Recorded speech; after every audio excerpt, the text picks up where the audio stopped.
इस वीडियो में आज हम बात करेंगे कि वर्ल्ड वॉर्स के बाद और 19th सेंचुरी के बाद क्लोथिंग पैटर्न्स में क्या चेंजेस आया, कौन कौन से क्लोथिंग के न्यू मटेरियल इंट्रोड्यूस हुए।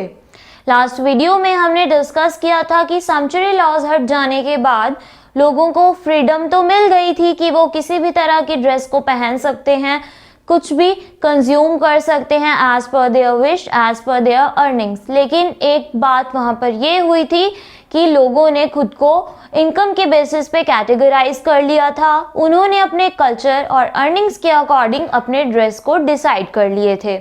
मतलब सैंक्चुरी लॉज हट जाने के बाद भी जो यूरोपियन सोसाइटी में डिफरेंस था वो खत्म नहीं हुआ था। Other than it, today we are going to discuss about the introduction of new materials of clothing कि clothing में कौन कौन से new material introduce हुए। So let's get started with the first point.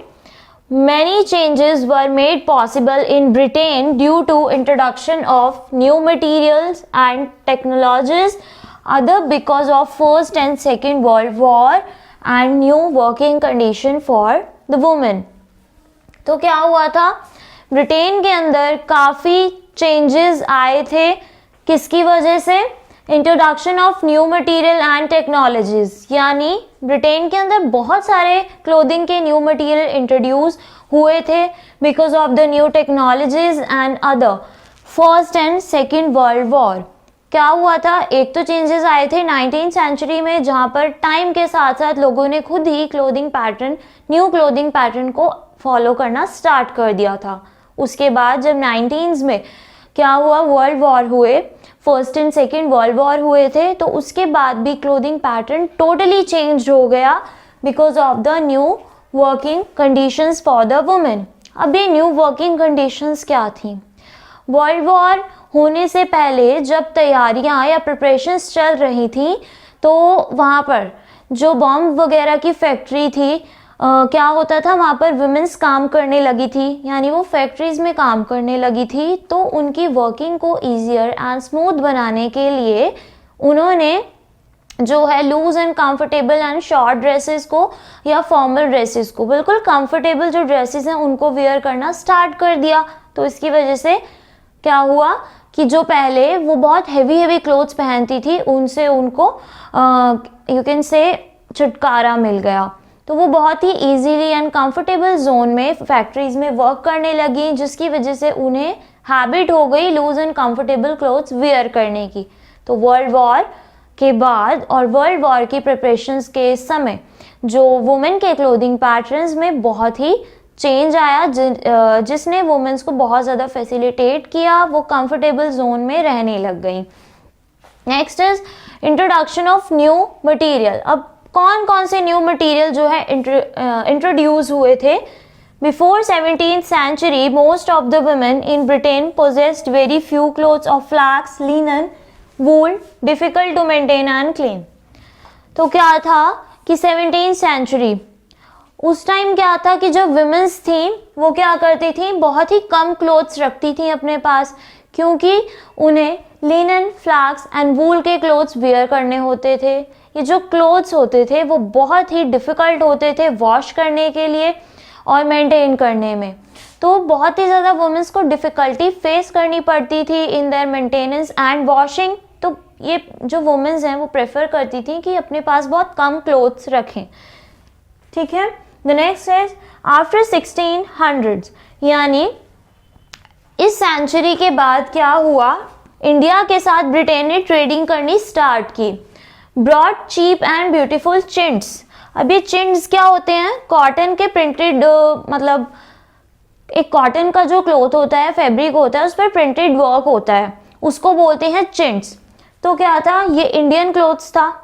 तो ब्रिटेन ने जब इंडिया के साथ ट्रेड करना स्टार्ट किया तो जो ब्रिटेन ने ये सारे क्लॉथ्स अपने मंगवाए, इंपोर्ट किए इंडिया से, जिसकी वजह से क्या हुआ, during industrial revolution cotton clothes became more accessible to the wider section of society.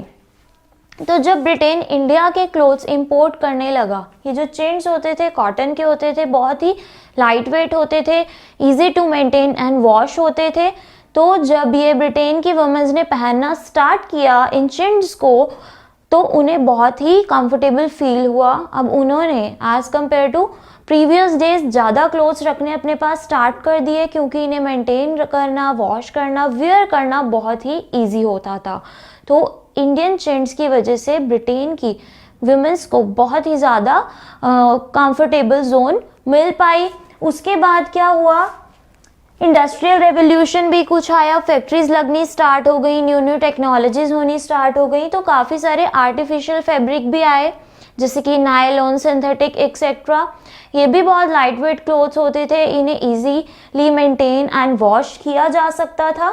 तो कॉटन क्लोथ्स भी उस टाइम बहुत ज़्यादा पॉपुलर हो गए। तो अब क्या था, इस फैक्ट्री मतलब बहुत ज़्यादा फैक्ट्रीज लग जाने के बाद, इंडस्ट्रियल रेवोल्यूशन आ जाने के बाद ज़्यादातर लोगों ने कॉटन के क्लोथ्स वेयर करना स्टार्ट कर दिया because of their comfortability zone.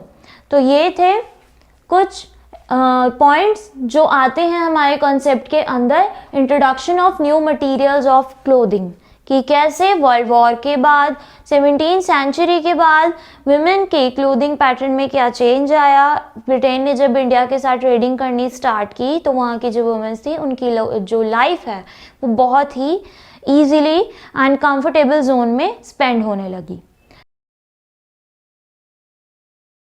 The last point is, by the early 20th century artificial fibers appeared, यानी 19th सेंचुरी के बाद हमें पता है कि क्लोथिंग पैटर्न्स चेंज हो गए थे, न्यू मटेरियल्स आ गए थे। लेकिन जैसे जैसे 20th सेंचुरी स्टार्ट हुई, टेक्नोलॉजिकल अपग्रेडेशन होने स्टार्ट हुए, तो जो फैब्रिक थे वो आर्टिफिशियली बनने लग गए। For example nylon and synthetic etcetera. अब ये जो क्लोथ्स थे, इन फैब्रिक के जो क्लोथ्स थे वो बहुत ही चीप रेट्स पर मिल जाते थे, बहुत ही इजी होता था इन्हें वॉश करना एंड मेंटेन करना।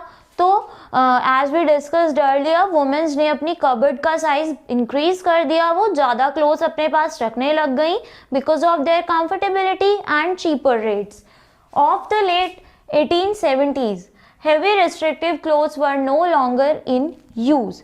1870s का जब टाइम था, उसके बाद वर्ल्ड वॉर होने थे, तो इस टाइम में क्या था, सारी प्रिपरेशंस चल रही थी।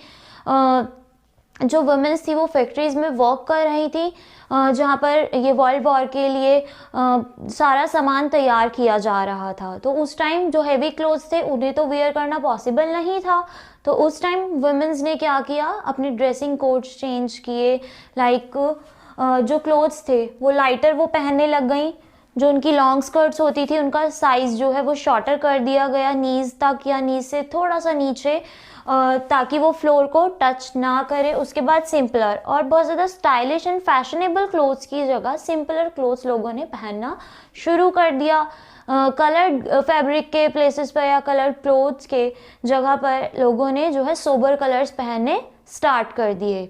तो इस वीडियो से आज हमने सीखा कि कैसे न्यू मटेरियल्स क्लोथ्स के इंट्रोड्यूस हुए वर्ल्ड वॉर के बाद, 19th सेंचुरी के बाद और 20th सेंचुरी के टाइम पर जब आर्टिफिशियल फैब्रिक बनना स्टार्ट हो गए। So this was all about the today's concept. But make your concepts more stronger. Register yourself at our portal abhyasonline.in because conceptual knowledge is the key to success.